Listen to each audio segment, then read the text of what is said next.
Olá, e hoje recebendo aqui a professora da Unicamp, a professora Andréa, que aliás, como eu dizia, a professora tem um currículo invejável, é uma pesquisadora conceituada e respeitada no meio, e a gente fica muito feliz em poder recebê-la aqui, eu reitero isso.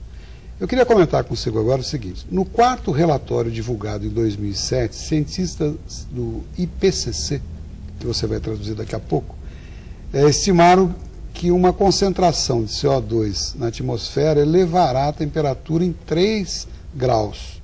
Quais as consequências disso, professora? Então, o IPCC, na verdade, é um painel internacional de discussões sobre as mudanças climáticas, né? E ele ocorre no mundo todo, tem discussões com vários pesquisadores e cientistas do mundo inteiro, e aí eles estão discutindo essa questão do aumento da temperatura, porque o aumento da temperatura acarreta também um aumento das chuvas, e chuvas mais intensas, né, que ocorrem... Uma precipitação mais violenta. Mais violenta. E aí isso afeta principalmente as áreas urbanas, porque as áreas urbanas no Brasil, elas ocorreram de maneira desordenada, sem muito planejamento, e com uma impermeabilização do solo muito intensa. Então, por exemplo... O que era chão, está tudo asfaltado, a água, para as pessoas entenderem, a água não desce mais, e isso aí causa os grandes problemas que nós estamos tendo. Exatamente. Seria mais ou menos isso. Ocorre a retirada da vegetação, a ocupação das margens dos rios, das várzeas, e, consequentemente, o local que seria adequado para o momento da cheia, né, para a água extravasar no momento da cheia, não existe. Está ocupado pela área urbana, pelo sistema viário, e aí ocorre todo aquele problema de danos causados à paralisação do sistema viário como um todo, e aí conforme as pessoas vão, a deslocamento delas fica comprometido por causa da água, aí consequentemente todos os negócios, todas as atividades econômicas também são comprometidas. Isso tudo porque lá atrás nós não pensamos nessas consequências, né? Isso. Essa ocupação desordenada, ela foi acontecendo por falta de legislação, de fiscalização, enfim, aqueles que efetivamente deveriam cuidar disso não o fizeram. Em resumo é isso, né, professora? Ou fizeram sem uma consciência de que essas áreas seriam fundamentais para o sistema das bacias e dos corpos d'água funcionarem adequadamente. Na verdade, nunca se pensou na função dos recursos naturais. Cada recurso tem a sua função específica dentro da natureza. Só se pensou nas necessidades humanas. E no ganho econômico. E no ganho econômico. Professora, a região metropolitana de São Paulo apresenta algumas especificidades. Quais seriam elas? No caso de São Paulo, o problema foi justamente a ocupação da bacia do Rio Tietê, por completa impermeabilização dela.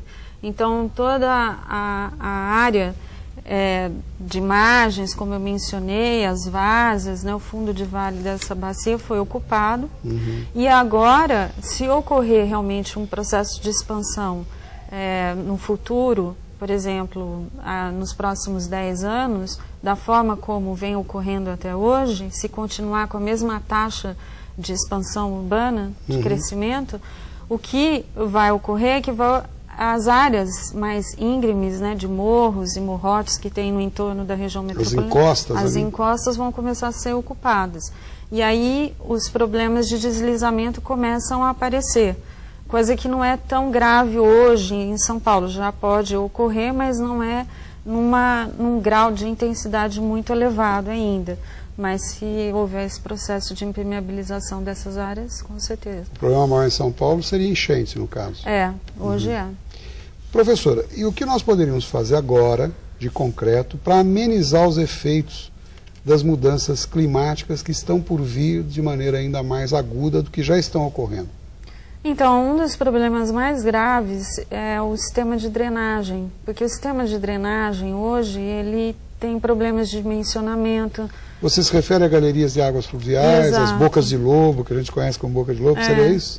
Esse é o sistema de drenagem a que você se refere? O sistema de drenagem urbana, né? Então, muitos locais estão com problema de dimensionamento ou obstrução por causa de lixo. Também tem a questão do assoreamento dos rios, e daí a calha do rio diminui, né? Porque a superfície... Assoreamento é quando ele enche de areia, de terra, vai subindo? Isso, que vem carreado dessas superfícies mais íngremes até chegar no fundo de vale, que é o próprio rio. E também a questão do desmatamento, porque cada vez mais a expansão urbana vai ocupando mesmo as áreas protegidas, porque a população mais carente não tem, geralmente, para onde ir, não tem como adquirir lotes, não tem poder aquisitivo e acaba ocupando áreas do governo.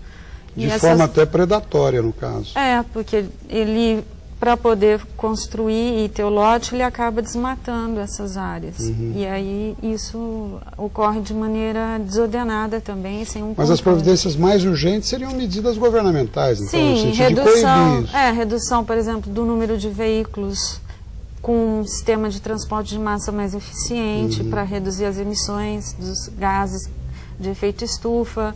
Enfim, várias medidas, como, por exemplo, construções que não absorvam, não retenham tanto calor, né, para poder diminuir essa questão da retenção de calor pelos materiais, né, construções mais adequadas ao clima atual e também melhoria do sistema viário com distanciamentos dos corpos d'água, né, construções mais adequadas no sentido assim de permitir que o corpo da água, o rio, o córrego, os riachos continuem mantendo a sua função, ao mesmo tempo que o sistema viário também, sem um comprometer o outro. Essas retificações, no caso dos rios, a maioria das vezes são nefastas, porque você muda o curso, compromete essa situação de escoamento, seria isso? Isso, o rio perde até os meandros dele, os caminhos dele se transformam em uma reta, uma coisa que não tem